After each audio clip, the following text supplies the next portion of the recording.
Bom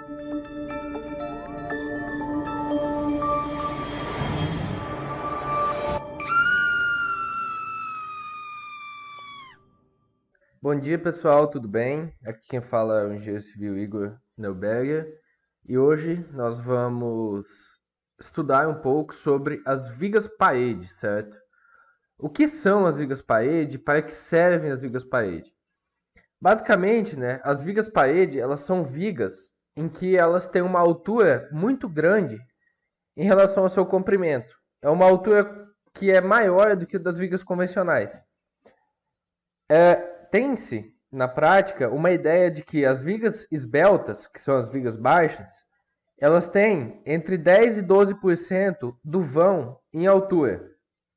Então, se eu tiver um vão de 10 metros, eu vou ter uma viga de 1 metro, 10%. Se eu tiver um vão de 5 metros, eu vou ter uma viga de 50, certo? As vigas parede, em geral, elas têm praticamente a mesma relação de 50 a 150% de altura em relação ao vão. O que isso quer dizer, certo? Que se eu tivesse uma viga parede de 5 metros, eu poderia ter uma altura de 2,5 metros, de 3 metros, da altura da viga, certo? Então, devido a esse tamanho muito grande da viga parede, ela não é assim amplamente empregada, certo? Ela é utilizada em alguns pontos específicos. Quais são eles, por exemplo? Em reservatórios de edifícios, são muito utilizados, né? Porque são reservatórios feitos de concreto. Então acaba se utilizando essa ideia, esse conceito de vigas parede. Em fachadas de edificações, para quê? Para ganhar rigidez. Então, em um pórtico de contraventamento, às vezes é interessante que eu tenha uma viga parede para dar rigidez a esse pórtico e então conseguir passar pelos coeficientes de estabilidade, como o parâmetro alfa ou o coeficiente gama z, que inclusive tem vídeos aqui a respeito disso, certo? Então, é para isso que servem as vigas parede. De início, a gente já consegue observar uma diferença entre a viga parede e a viga esbelta. A viga esbelta, por ela ser muito pequena, ela respeita uma relação de tensão-deformação praticamente linear, certo? Então, a gente teria aqui, por exemplo, o εcc do concreto, a deformação do concreto e a deformação do aço. E isso respeita uma relação linear aqui, ó, entre a deformação do concreto e a deformação do aço. Isso é um pouquinho mais específico, mas vem lá da ideia de como se faz o dimensionamento, certo? Ela respeita essa linearidade. Nas vigas parede, como a gente pode observar nesse desenho apresentado aqui, essa ideia ela não se repete, pois a parte da viga que é tracionada aqui embaixo, ó, ela não respeita uma linearidade com a parte da viga que é comprimida, certo? E devido a ela não respeitar essa linearidade, é que o método de dimensionamento das vigas parede, ele é um pouco diferente. Aqui a gente tem uma vantagem em relação à viga esbelta. Que vantagem é essa? A área de concreto que eu tenho até a minha linha neutra, supondo a linha neutra aqui, ó, como a minha viga é muito alta, a área de concreto é bem elevada. Então, dificilmente a gente vai ter os problemas que aparecem nas vigas esbeltas de ter que utilizar uma armadura dupla, por exemplo. É impossível disso acontecer, porque a área de concreto é muito elevada. E, além disso, a nossa alavanca, que é o Z, certo? Que vai do centroide da região tracionada ao centroide da região comprimida, seria aqui assim, talvez, também é muito grande, esse Z, esse braço de alavanca. De modo que, como o momento é a força vezes a distância, e essa distância é muito grande, eu consigo um momento resistente bem elevado com uma quantidade de aço não tão grande. O que isso significa? Geralmente eu não tenho armaduras tão grandes em vigas parede, certo? É bem comum a gente utilizar taxas de armadura pequenas e até mesmo a armadura mínima para vigas parede. Então, Essas já são algumas das peculiaridades deste método, certo? De cálculo de vigas parede. Para a gente classificar, né, uma viga parede, então, como eu falei, isso vai depender da relação do comprimento com a altura. Então, a delimitação entre viga parede e uma viga esbelta é feita de acordo com a relação L sobre H, em que L é o vão e H é a altura. E os limites de esbeltez convencionados para vigas parede são os seguintes. Se for uma viga só biapoiada, simplesmente, biapoiada, certo? Só aparece em reservatórios, por exemplo, o L sobre H tem que ser menor que 2, certo? Então, se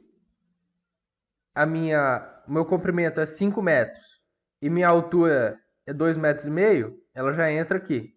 L sobre H menor que 2, certo? Para vigas de 2 vãos, que daí já seria este caso aqui, certo? L sobre H menor que 2,5, certo? Então, L sobre H menor que 2,5 para 2 vãos. Se for mais de 2 vãos, seria assim, L sobre H menor que 3, que é uma viga contínua já, né? Com 2 vãos ela já é considerada uma viga contínua e com mais de 2 vãos também. Então, para L sobre H menor do que 3, ela já é considerada, então, uma viga parede. Então, basicamente, essas recomendações aqui, esta restrição é importante. Daí vocês pensam assim, tá, mas e se não se enquadrar como viga parede? Se não se enquadra como viga parede, eu dimensiono como uma viga esbelta, que é a viga que a gente sempre vê nos dimensionamentos, lá desde as disciplinas de concreto armado 1. Se ela se enquadrar como viga parede, daí sim vai ser utilizado este método que nós vamos apresentar aqui.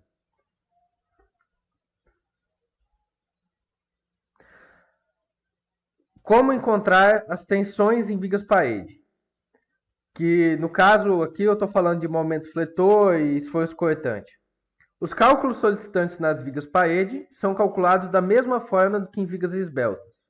Entretanto, nas vigas hiperestáticas deve-se dar atenção especial aos recalques de apoio, pois os mesmos podem alterar significativamente os esforços solicitantes em virtude da grande rigidez da viga. O que isso quer dizer? Deixa eu fazer aqui, ó. Imaginem que eu tenho uma viga parede contínua. Vou fazer o desenho dela aqui.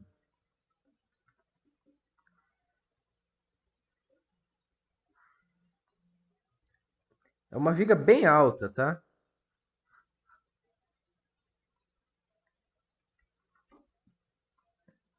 Uma viga parede bem alta. Vamos dizer que ela vai ter, sei lá, 2 metros de altura. Alguma coisa assim. Então aqui eu desenhei a viga.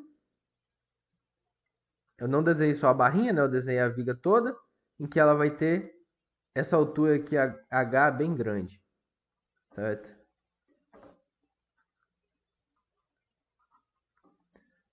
Daí eu vou lá fazer o cálculo dela como uma viga contínua.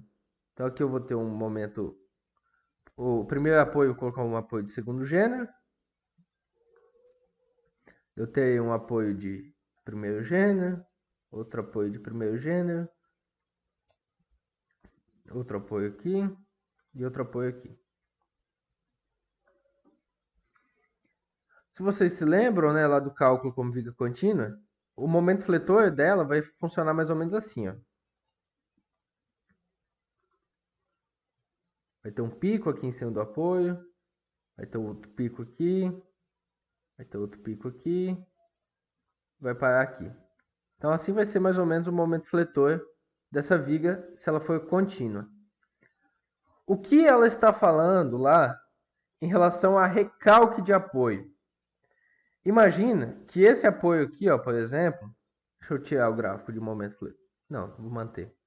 Vai auxiliar. Imagina que esse apoio aqui, ó, ele recalca. Ou seja, ele vem aqui para baixo. Ele desce aqui, sei lá, 1 centímetro, 2 centímetros, alguma coisa assim. Ele tem uma variação delta aqui.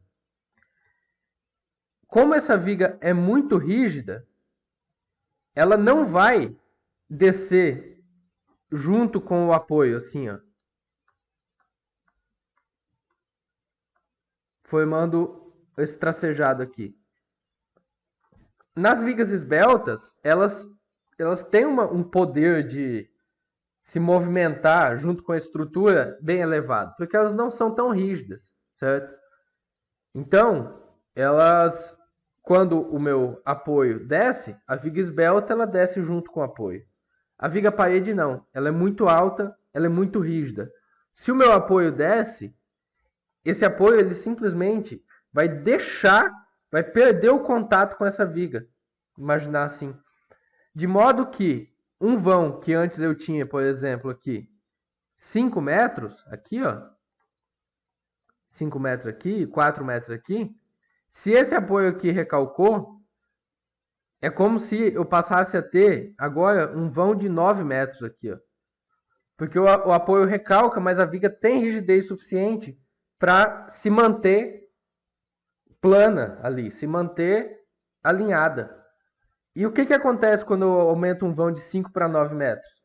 Esse momento fletor ele aumenta muito, né? Quando esse momento fletor aumenta muito, a minha armadura que eu tenho ali para resistir esses esforços, ela não vai conseguir resistir esse mesmo momento fletor, porque ele se elevou demais, ela não foi dimensionada para isso. A minha armadura vai entrar em escoamento, a minha viga, em algum momento, a minha viga vai fletir, vai descer, vai fissurar ela inteira e pode chegar à ruína da minha estrutura, por conta de um recalque de apoio, certo? Então, deve-se tomar mais cuidado em relação ao dimensionamento dos recalques de apoio quando a gente fala de vigas parede. Como que a gente toma esse cuidado? Basicamente, garantindo que eu tenha apoios também bastante rígidos, certo? Pilares bastante rígidos para suportar essa viga e também um equipamento de fundação muito bem feito, certo? Para que esses recalques, principalmente esses recalques diferenciais, né, eles não ocorram. O que é um recalque diferencial? Quando apenas um apoio recalca e os outros não. Se não fosse um recalque diferencial, se todos os apoios recalcassem junto, daí não teria problema, os esforços continuariam iguais. Quando o recalque é diferencial, é realmente o problema desse caso aqui. Então, voltando aqui para o slide, calcula-se os esforços como uma viga contínua, normal, igual a da viga esbelta, mas deve-se tomar cuidado em relação aos recalques de apoio, por conta disso que eu expliquei aqui. Espero que tenha dado para entender, certo? Dimensionamento, certo? Quais são os cuidados que eu tenho que ter quando eu vou fazer o dimensionamento? Basicamente, são 4. O primeiro deles é em relação ao escoamento da armadura longitudinal de tração. Essa armadura ela é dimensionada para um momento fletor, certo? Então, se eu calculei corretamente os meus momentos fletores, e se eu fiz adequadamente o cálculo dessa área de aço para aqueles momentos fletores, isso não vai ser um problema. Essa armadura ela não vai escoar, certo? Esse aqui é o ponto básico. Esse primeiro passo é, basicamente, faça o dimensionamento bem feito, certo? Segundo passo, ruptura da ancoragem da armadura longitudinal do banco tracionado. O que é isso? Vamos voltar aqui de novo. Deixa eu dar uma limpada aqui. Aqui eu tenho a minha viga. Eu vou fazer o dimensionamento dela e eu terei, para os momentos positivos, uma armadura. Eu vou desenhar aqui como uma linha só, vou colocar em verde. Eu vou ter uma armadura aqui, ó, positiva, que vai percorrer toda a minha viga. Não vai ser uma barra só, né? Evidentemente. Vão ser ali, sei lá, 2, 3, 5 barras. Eu tenho que garantir que essa armadura aqui, ó, ela esteja devidamente ancorada nas extremidades, por isso que eu desenhei o ganchinho ali, para que não aconteça o escorregamento dessa armadura. A hipótese básica do nosso cálculo de concreto armado é garantir a aderência perfeita entre a armadura e o concreto, certo? Se essa armadura escorrega dentro do meu concreto, essa aderência perfeita foi perdida. Basicamente, você perde todo o procedimento que garante seu cálculo. Então, deve-se tomar cuidado nas ancoragens, principalmente, né, nas extremidades das armaduras positivas, certo? Porque eu tenho um momento positivo bem elevado aqui, então eu tenho que garantir que essa armadura não vai escorregar. Esse é o segundo passo para garantir um bom dimensionamento. Terceiro passo se refere ao esmagamento do concreto nas diagonais comprimidas próximas ao apoio. O que é isso, né? Vou colocar aqui um carregamento em vermelho. Imagina que eu tenho uma carga aqui uniformemente distribuída em cima de toda essa viga.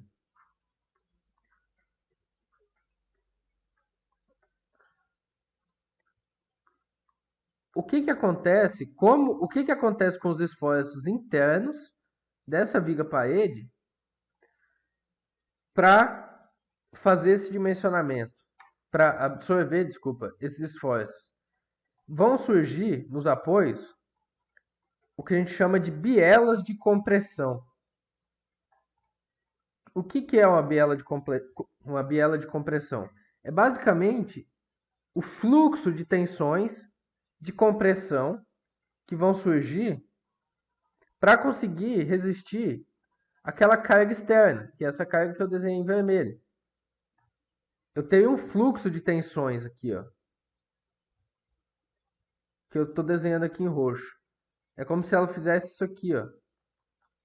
Aqui embaixo eu vou ter um fluxo de tração, porque é onde está minha armadura, meu momento positivo. Ali vai estar tracionando. E onde eu desenhei essas bielas aqui, que eu coloquei nas linhas em roxo contínuas, esse é o ponto em que eu tenho as minhas tensões máximas de compressão, certo? Como a viga ela é muito alta, as tensões de compressão elas não vão se distribuir de uma maneira uniforme ao longo da altura da minha viga. Elas vão se concentrar em alguns pontos que tendem a se direcionar para os apoios, certo? Essas tensões de compressão. Então, aqui não vale aquela ideia de que a tensão é simplesmente a força sobre a área. Eu pego toda a área da minha viga e pego essa força, então divido a força por toda essa área e vai dar uma tensão bem pequena. Isso seria o caso se ela fosse uniformemente distribuída internamente na minha viga. Como a viga é parede, ela não funciona desse jeito. As tensões elas se localizam em alguns pontos, formando essas bielas. E daí nesse ponto aqui, ó, eu tenho que verificar o meu concreto, porque a tensão de compressão aqui vai ser bem elevada. Eu tenho que garantir que o meu concreto é forte o suficiente para resistir esses esforços, tá? É basicamente isso. Aqui no slide eu tenho uma outra imagem que mostra isso também. Então, eu tenho a carga e aqui, ó, eu tenho essa FC. O que é esse FC? É resultante da minha força de compressão. Isso forma uma biela de compressão, que a gente chama, e aqui embaixo forma um tirante, certo? Então, o tirante, ele absorve tração. Então, aqui eu vou colocar aço, aqui embaixo. A biela é de compressão, então eu tenho que verificar o meu concreto. Se a área de concreto e a resistência do meu concreto aqui é o suficiente para resistir esse esforço, certo? Então é uma verificação que a gente tem que fazer. Voltando. E por último, ruptura da armadura de suspensão no caso de cargas penduradas. O que acontece muitas vezes? As vigas parede, nos reservatórios, isso acontece muito. é como se elas fossem assim, ó. Vou desenhar aqui em vista. Eu tenho aqui uma viga parede. Embaixo eu tenho uma laje, que é a laje do piso do meu reservatório.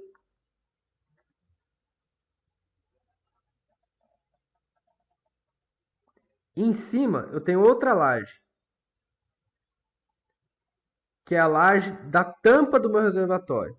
Imagina que isso aqui é um corte, tá? Eu estou pegando de todo o meu reservatório e estou olhando uma parede dele, é um reservatório quadrado. Essa tampa do reservatório, ela vai exercer uma carga bem aqui em cima, certo? Tem uma carga P qualquer aqui. No entanto, a base do meu reservatório, que está inclusive recebendo toda a carga oriunda da água, onde essa carga vai ser distribuída? Vai ser distribuída na parte de baixo da minha viga. Porque a água, basicamente, ela está apoiada na laje, certo? A água do reservatório está apoiada na laje, e a laje está apoiada na parte de baixo da viga. Ou seja, a laje ela está suspensa, certo? Então, olhando, fazendo um corte desse corte aí, o que eu tenho? Eu tenho a minha viga aqui, aí que não formou o quadradinho. É como se eu tivesse a viga aqui, e daí eu tenho aqui a tampa,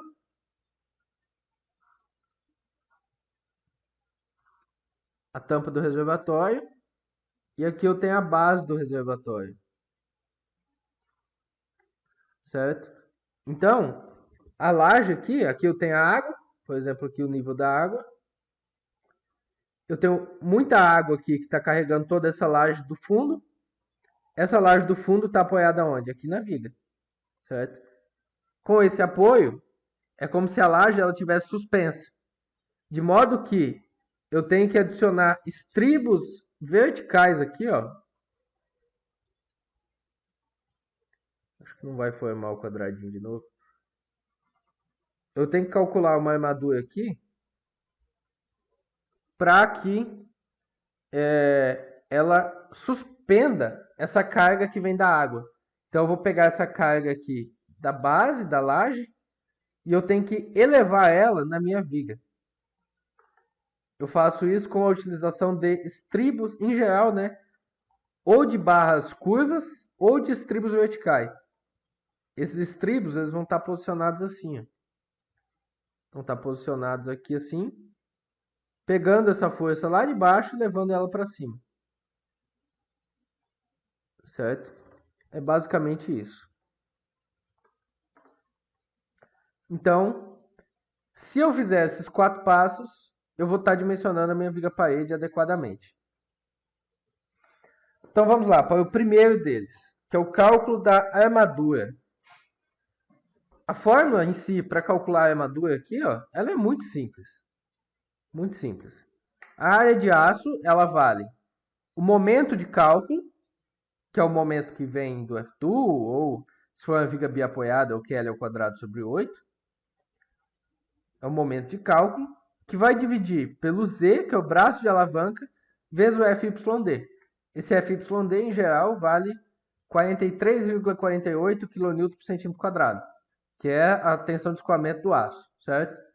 E o que é o Z? Z é esse braço de alavanca, que é a distância entre a minha resultante aqui de tração, que vem da armadura, e a minha resultante de compressão.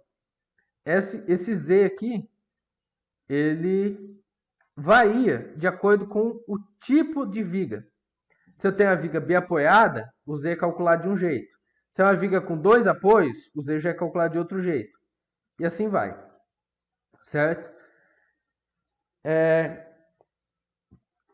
Uma outra coisa aqui, que fala que a altura equivalente da minha viga parede é o menor valor entre a altura dela e o comprimento dela, certo? Então, entre a altura e o comprimento de cada tramo. O HE é o menor entre eles. Vamos então para a fórmula do Z, certo? repetindo aqui, quando a viga é esbelta, esse Z é calculado de uma forma só. A gente supõe lá que o Z vai estar mais ou menos a 0,9 de D e faz lá um equilíbrio de esforços e tal, e obtém a fórmula para calcular o Z. Como eu falei que nas vigas paredes esses esforços não são lineares, cada tipo de viga ela vai ter um Z diferente calculado para ela. Então vamos lá, ó. Se ela for biapoiada, ou seja, deixa eu ver por que não. Aí. Se ela for biapoiada, simplesmente isso aqui. Como que eu vou calcular o Z? 0,15H, que vai multiplicar 3 mais L sobre H. Se ela estiver nesse limite aqui, ó. Se L sobre H for entre 1 e 2. Certo? Se for menor do que 1, se o L sobre H for menor do que 1, o Z vai ser simplesmente 60% de L. E se o e se o L sobre H for maior do que 2, daí ela já não é mais viga parede, ela é viga esbelta, certo? Se for maior do que 2, calcula-se tudo como uma viga normal. Então, entre maior e 2, viga normal, entre 1 e 2 é esta fórmula, menor do que 1 é esta fórmula. Isso para a viga biapoiada. Se ela tiver 2 vãos, certo? Isso acontece em reservatório de 2 células. Se ela tiver 2 vãos, se calcula da seguinte maneira. Se ela tiver entre 1 e 2,5, o L sobre H entre 1 e 2,5 vai ser aqui 10% de H mais 2,5. 10% de H que multiplica 2,5 mais 2L sobre H.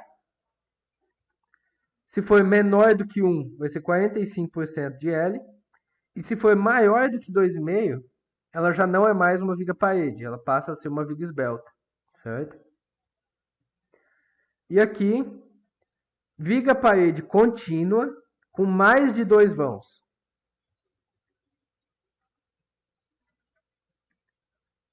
Então, 3 vãos ou mais, certo? Aqui entra uma coisa que tem que se prestar atenção. Para os vãos extremos e para o primeiro apoio intermediário, então, ó, vão extremo, esse vão, primeiro apoio intermediário. Vão extremo, primeiro apoio intermediário. Adote-se os valores adotados para vigas parede de 2 vãos, que são esses aqui, ó. Certo? Então, para o momento positivo que tem aqui e para o momento negativo que tem aqui, eu vou adotar o Z com base na viga parede de 2 vãos. Para esse momento positivo aqui e esse momento negativo aqui, também. Para os demais vãos e apoios, utiliza-se essa regra aqui. Que demais vãos e apoios? Aqui, por exemplo, tem um momento positivo aqui. Esse momento positivo, aqui, ele já vai ser calculado com mais de 2 vãos, que o Z para L sobre H entre 1 e 3 vai ser esta fórmula. E L sobre H menor do que 1 vai ser 45% de L.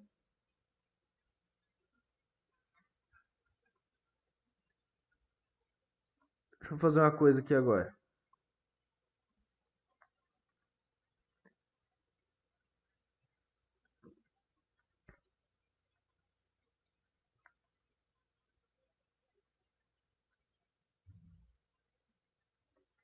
Se ela tivesse, mais um vão aqui, ó. Então, como que eu calcularia o Z? Eu vou chamar aqui.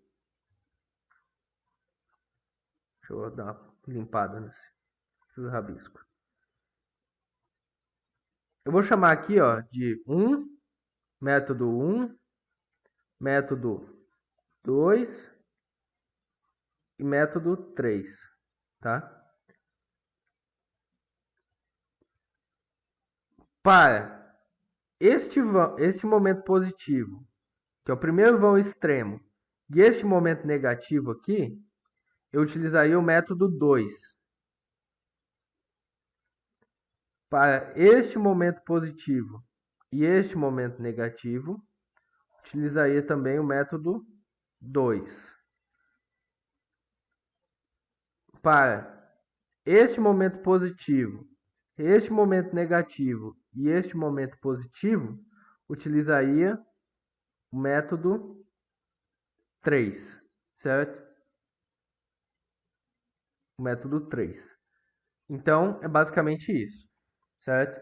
Os primeiros vãos extremos e o primeiro apoio. Método 2. Aqui, nas extremidades, ó, que seria aqui e aqui, a gente não vai considerar esse momento negativo. A gente vai fazer o cálculo como se faz para as vigas esbeltas, certo? Então, é assim mesmo que se faz. Nas extremidades, aqui e aqui, qualquer que seja, se ela fosse biapoiada, se ela fosse viga parede, qualquer que seja, adota-se aqui uma armadura que, digamos, é uma armadura construtiva, que a gente vai falar dela no detalhamento, certo? Nas extremidades, que seria no momento negativo aqui e o momento negativo aqui, certo? Então, é isso. Vamos agora para o detalhamento. Nas vigas paredes de um só vão, ou seja, biapoiada, a armadura do banzo deve ser distribuída em uma altura entre 0,15 e 0,20 do HE. Do banzo tracionado, né, no caso. Aqui, a armadura de tração.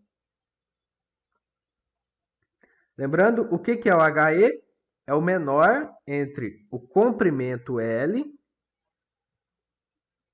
e a altura H. Certo? HE é o menor entre o comprimento e a altura. Então, essa armadura, para a viga parede biapoiada, ela vai estar simplesmente aqui na face inferior. Que é evidente, né? Porque o momento positivo traciona a parte de baixo, comprime a parte de cima. Vai estar distribuída aqui entre, no máximo, 0,15 e 0,20 do HE.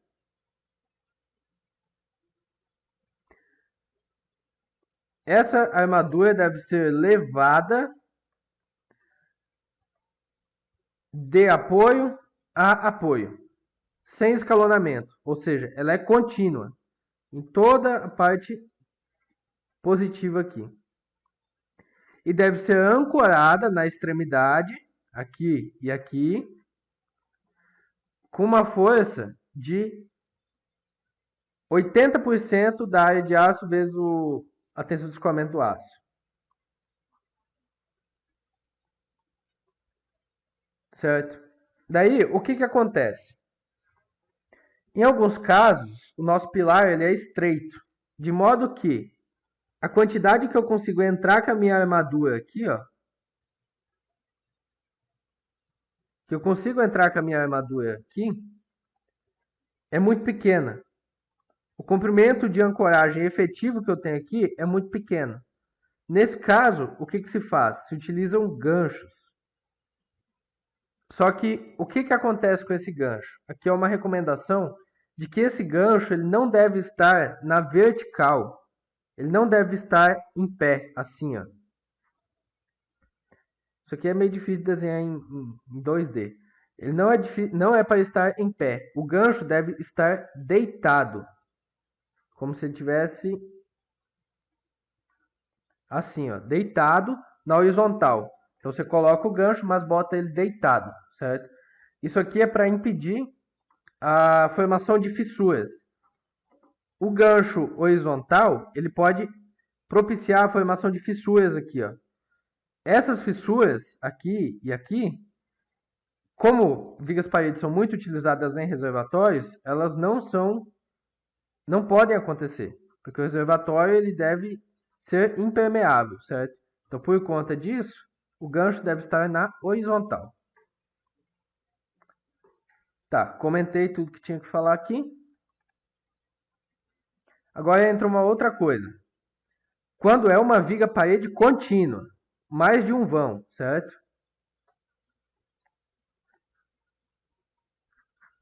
O que eu faço com o momento positivo? A armadura do banzo inferior corrida ao longo de todo o comprimento da parede. Ou seja, não é para fazer escalonamento. Se houver necessidade, essa armadura pode ser emendada por transpasse em cima dos apoios. Por que em cima dos apoios, né? Nosso momento fletor aqui ele vai ser mais ou menos assim, ó. Positivo, negativo e positivo. Se eu precisar fazer emenda, em que caso eu vou precisar fazer emenda? Quando é mais de 12 metros de viga, certo? Que a armadura em geral é 12 metros. Então aqui, ó, é melhor eu fazer a emenda por transpasse nessa parte. Por quê? Porque como ela está na parte de baixo da viga, que é o momento positivo, aqui eu não tenho momento positivo nenhum, ó, nesse trecho aqui, ó. Então, o melhor ponto para fazer a emenda da armadura positiva é onde eu não tenho momento positivo, que é exatamente no apoio. É por isso que ele está falando isso.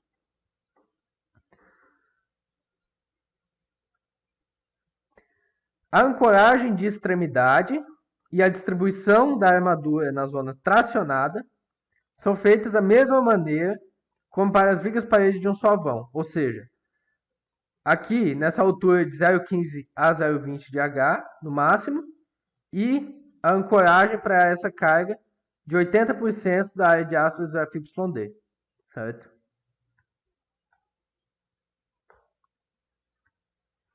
Agora vamos para o detalhamento de armaduras negativas, certo? Lembrando que eu só terei armaduras negativas para vigas com mais de 2 vãos, certo? Porque, nesse caso, eu tenho um momento fletor negativo aqui no meio. O positivo a gente já falou, né? Vamos falar do negativo agora. A armadura sobre o apoio intermediário deve ser distribuída na faixa indicada. Aqui, ó. Essa faixa indicada aqui. Pelo menos a metade da armadura deve ser prolongada ao longo de todo o comprimento da parede. Ou seja, se eu calculei aqui, para esse momento, me deu 8 centímetros quadrados de aço, por exemplo, 4 centímetros quadrados eu vou colocar de fora a fora. Vou colocar aqui, desde aqui até aqui, 4 centímetros quadrados. Pelo menos 50%, certo? Que seria aqui 4 centímetros quadrados. E a outra parte pode ser interrompida a uma distância de 40% de HE das faces do apoio interno. Então, a partir da face, 40% de HE, que é o que está aqui, ó. Certo? Para que isso? Para economizar aço, né? Basicamente.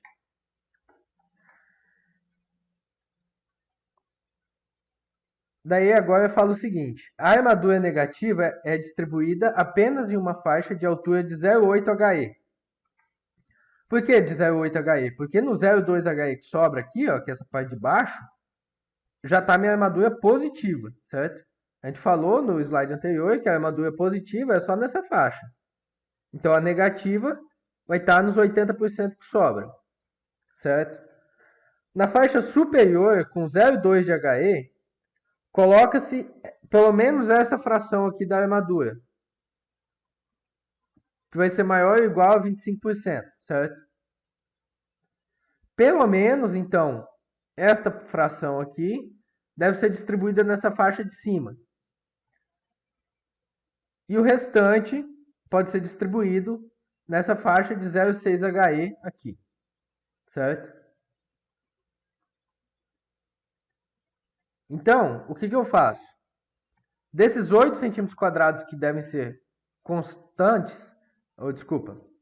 desses 8 centímetros quadrados que foi dimensionado o momento negativo, 4 centímetros quadrados, ou seja, pelo menos 50%, deve ser contínuo, ao longo de toda a viga. Quanto desses 4 cm² eu vou distribuir em 0,2 HE e quanto dele eu vou distribuir em 0,6 HE? Vai depender dessa formulazinha aqui. Pelo menos 25% vai ter que estar nessa parte de cima. 25% de 4 cm² é 1 cm². Então, pelo menos 1 cm² vai estar aqui e 3 cm² aqui. Isso contínuo. E a mesma coisa para essa armadura que ela é cortada, certo? Sobrou 4 cm² dos 8 que eu tinha. Pelo menos 1 cm² tem que estar nessa faixa e pelo menos o restante tem que estar nessa outra faixa. Mas aqui, na verdade, eu tenho que fazer esse cálculozinho. Eu falo que é pelo menos 25% porque tem que ser maior ou igual a 0,25 aqui. E daí tem essa partezinha aqui, ó. Isso aqui quase nunca vai acontecer. Mas ela fala o seguinte, ó, na parte superior, quando a altura for maior do que o L, deve-se colocar uma malha ortogonal com preponderância de barras horizontais. O que é essa malha, certo? É, na verdade, uma armadura do estribo, que vai ser a armadura de suspensão, que a gente já vai calcular, junto com uma armadura de pele, certo? A gente vai falar mais à frente também. Mas isso aqui vai acontecer muito pouco, porque só vai ter essa faixa aqui, como o HE é o menor entre o comprimento e a altura, certo? O comprimento de cada vão, né, e a altura, então, isso só vai ocorrer quando a viga for tão alta que a altura dela é maior do que o comprimento de cada vão aqui. Então, nesse caso, só que vai ter essa faixa existente aqui em cima. Caso contrário, né, que é a maioria dos casos, a altura vai ser menor do que o vão.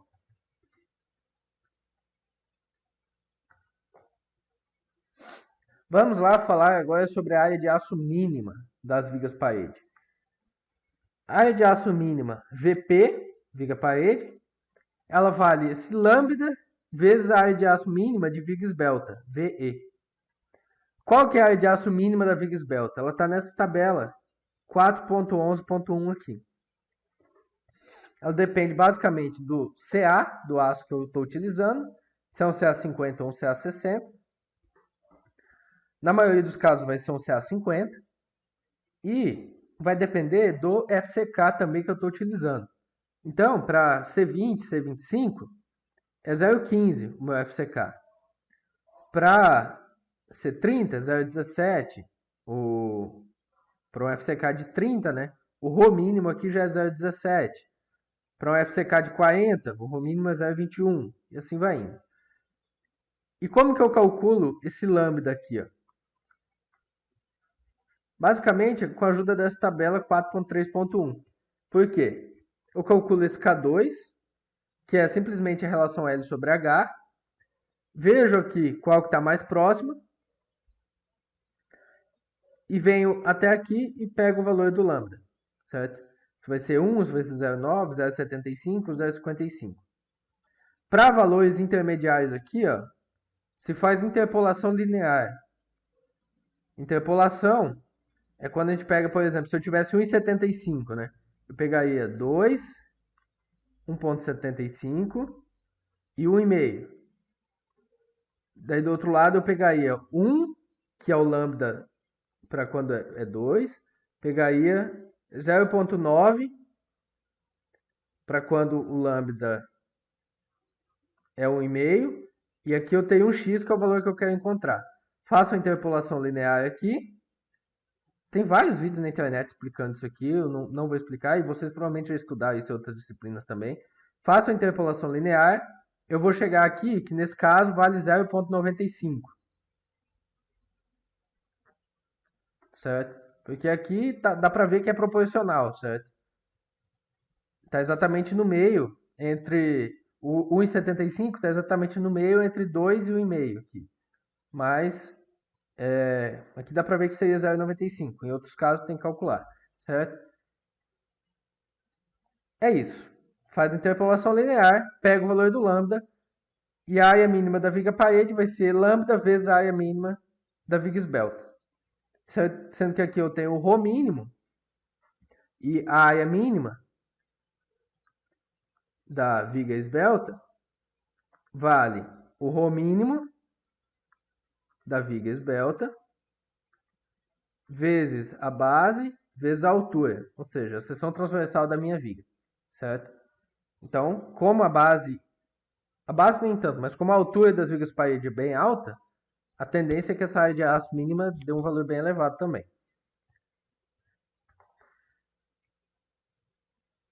Vamos falar sobre as armaduras de suspensão. Se a viga for solicitada por uma carga de cálculo PD, distribuída uniformemente ao longo do vão L e aplicada na face inferior. É o caso que eu falei aqui, ó, em que eu tenho um reservatório, por exemplo, e eu tenho essa carga de cálculo aqui PD na face inferior da minha laje aqui, ó. E a laje descarrega na viga, então vai estar na face inferior da viga, certo? Deve-se empregar armaduras de suspensão formadas por estribos verticais. Esses estribos devem envolver a armadura longitudinal inferior e alcançar uma altura não inferior a HE. Então, se a minha armadura de tração está aqui, o meu estribo deve envolvê-la, deve passar aqui por debaixo e levar lá para cima. Em geral, ele vai alcançar toda a altura da minha viga parede, certo?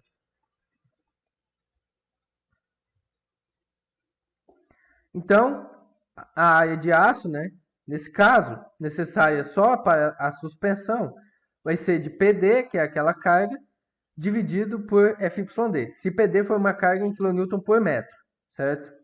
E daí, então, eu vou chegar em centímetros quadrados por metro de estribo ali.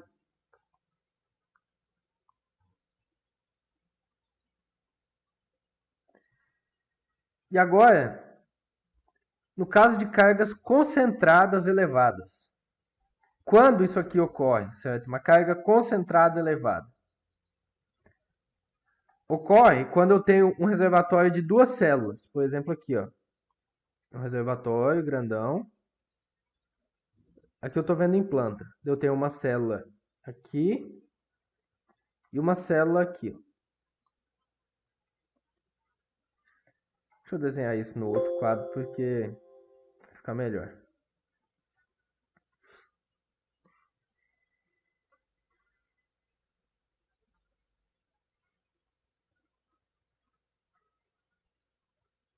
Uma célula, a outra célula.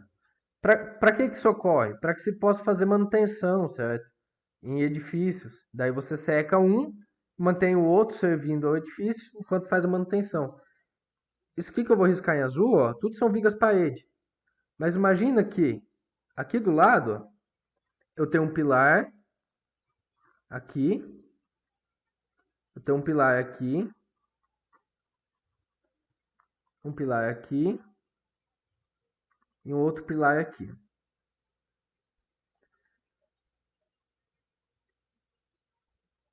Essa viga que eu vou riscar em azul, ela está biapoiada. Essa viga aqui, ela está biapoiada.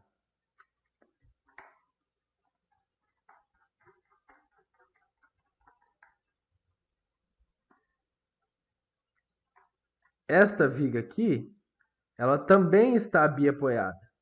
E esta viga aqui também está biapoiada. Foi demais.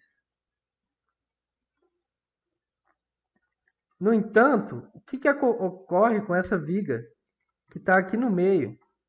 Que é essa viga que faz a separação das paredes do meu reservatório. Assim como as outras, ela também está biapoiada. No entanto, ela está biapoiada com apoio indireto.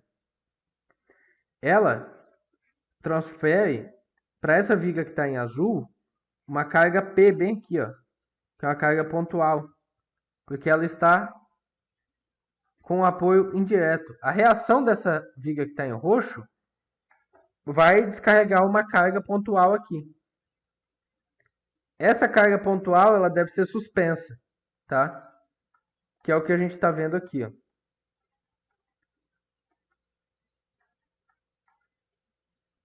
Como ocorre uma viga parede apoiada indiretamente, podem-se empregar estribos verticais ou a combinação de estribos verticais com barras dobradas. Neste último caso, a barra dobrada deve absorver no máximo 60% da carga concentrada. A área das barras dobradas é calculada com a expressão que é esta aqui. Opa. O que é o FD'? O FD é a carga pontual total. A carga que é absorvida pelas barras dobradas, que eu já vou mostrar para vocês, tem que ser menor ou igual a 60%, porque tem aqui o máximo de 60%. Então, esse FD', né, vai ser no máximo 60% da minha carga pontual, dividido por 2 seno de alfa vezes FYD, em que alfa é o ângulo da inclinação das barras horizontais, das barras com a horizontal. Esta aqui, ó, é a barra inclinada. A gente coloca a barra, eu tenho aqui a minha carga indireta, meu apoio indireto, o FD. Então, no mínimo 40% é absorvido com estribos e no máximo 60% é absorvido com essas barras inclinadas bem aqui. E o alfa é simplesmente o ângulo com a barra. Então você vai colocar a barra a 45 graus, a 30 graus, enfim, certo? É o ângulo alfa. E além disso, ainda a armadura de pele. A região restante da parede deve ter uma armadura de pele em malha, em ambas as faces, com espaçamentos não maiores do que 2 vezes a espessura da parede, nem 30 centímetros. Então, se minha viga for de 20, o meu espaçamento máximo vai ser de 30. Se a minha viga for de 10, meu espaçamento máximo vai ser de 20, que é 2 vezes a espessura da parede ou 30 centímetros. Deve ser utilizado pelo menos 0,1% em cada face nas duas direções. Então, 0,1% da área da seção transversal em cada uma das faces da parede, formando uma malha aqui